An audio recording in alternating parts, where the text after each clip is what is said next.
old. He weighs about 85 pounds.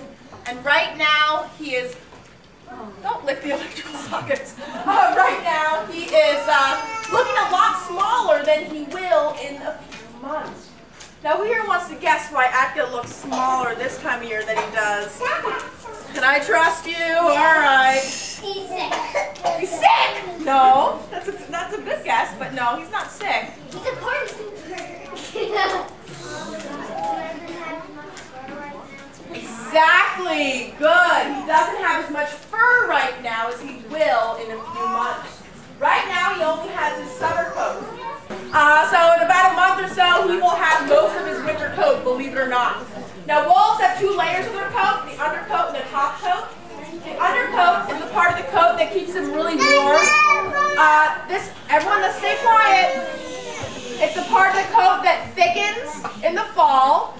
He'll hold on to that part of the coat all throughout the winter, and then come springtime, he will shed his undercoat in sheets. We could almost fill a kitchen garbage bag full of his coat from last season. Now the top coat's very easy to see. The top coat is made of longer hair. The hairs are coarse, they're hollow. They're called guard hairs. Now Arctic wolves, for that reason, they have shorter legs, rounded ears, shorter muzzles, and bigger fur. And these are all things that will help them conserve heat. Wolves also have very large paws, especially when they spread out those toes. And those large paws can work like snowshoes, allowing wolves to travel atop the crusty layer of deep snow instead of laboring through the snow the same way we would have to, or animals like ungulates that wolves want to eat. Our oldest wolf at the Wolf Center right now is our female teacher wolf, Ambassador Wolf Kyla, and she is 14. Wow. And the oldest wolf that I've ever known is living in Arizona still. He's 15. So, yes. What is the brown thing over here? Oh, you really want to know? Slug juice. Yeah, he likes to roll on slugs, and that's what happens to his coat. We'll talk to him about that later. Yeah, slug juice. Now, I have a question for you. Is anyone here in your backpack or your purse have anything stinky? And that's not, I'm not trying to insult anyone, but like perfume or breath spray or anything like that. You have something? Yes. What do you have? We have breath spray. Oh, let's see what happens.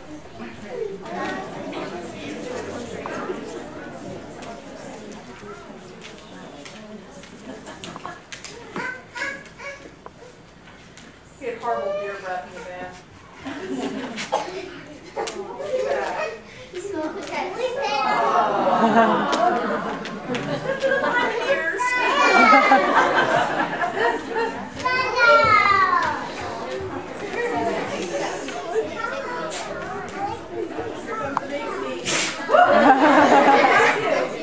Well, he didn't get too nitty-gritty with the scent, and I think it's because it's so slippery up here.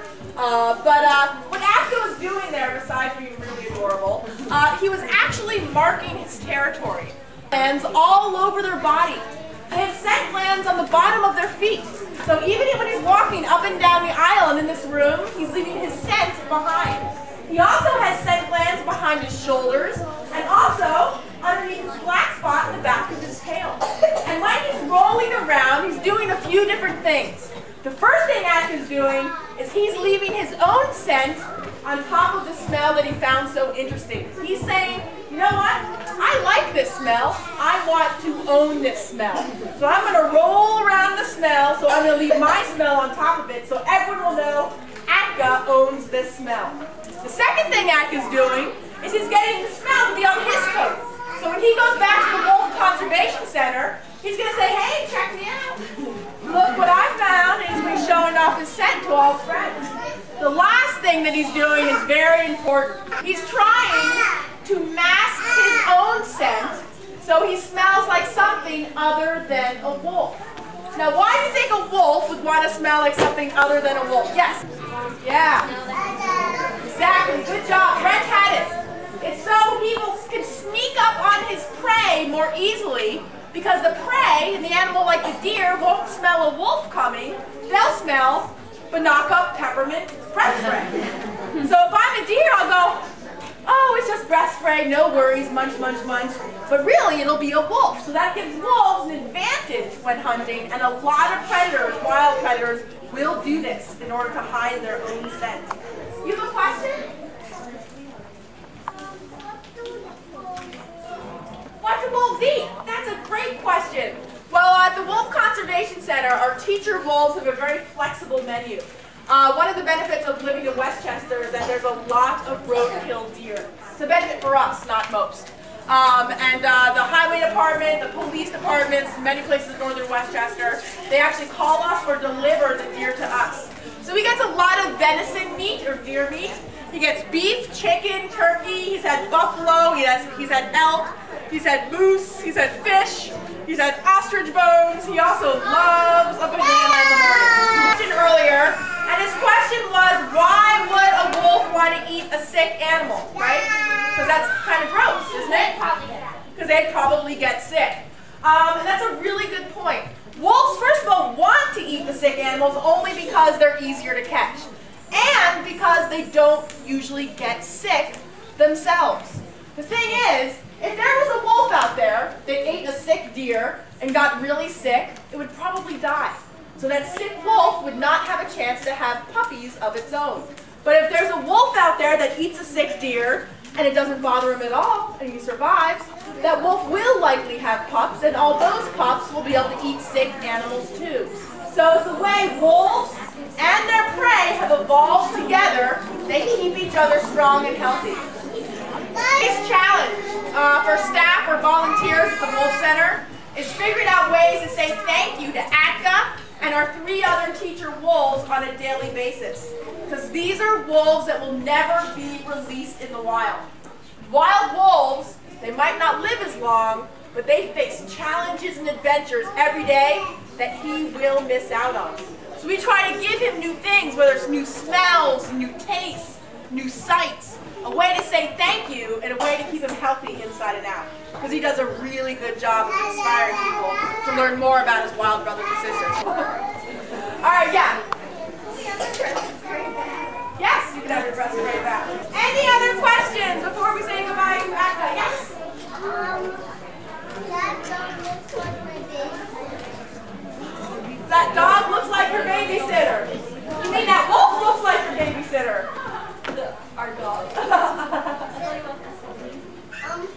they have babies? Do wolves have babies? Oh, that's Atka's favorite babies. No, he hates this topic. He actually had an operation when he was little, so he can't have babies. And that's because wolves would breed every year, and it's definitely not our concern to grow the captive wolf population, but rather the wild one. Atka is a boy, and he's 7 years old. How old are you? 8? How come he's so much bigger than you? Oh, I guess because he's a wolf. Does anyone here have a birthday in April?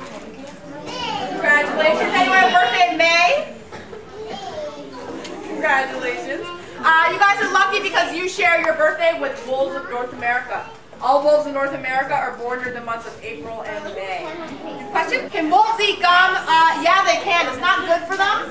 But yes, Atka was at a camp a couple days ago, and he saw some yucky old gum on the ground, and he ate it. But I wasn't going to tell him not to because he's a wolf and I'm not. So. All right, we can all give Atka a round of applause. It's so slippery up here. I can woke him up. I want to thank you guys so much and thank the library for having us. If you want to learn more about how to visit us or lots of souvenirs, we're right up there. I'll also be out there and I can answer any questions if I didn't get to them. So thank you.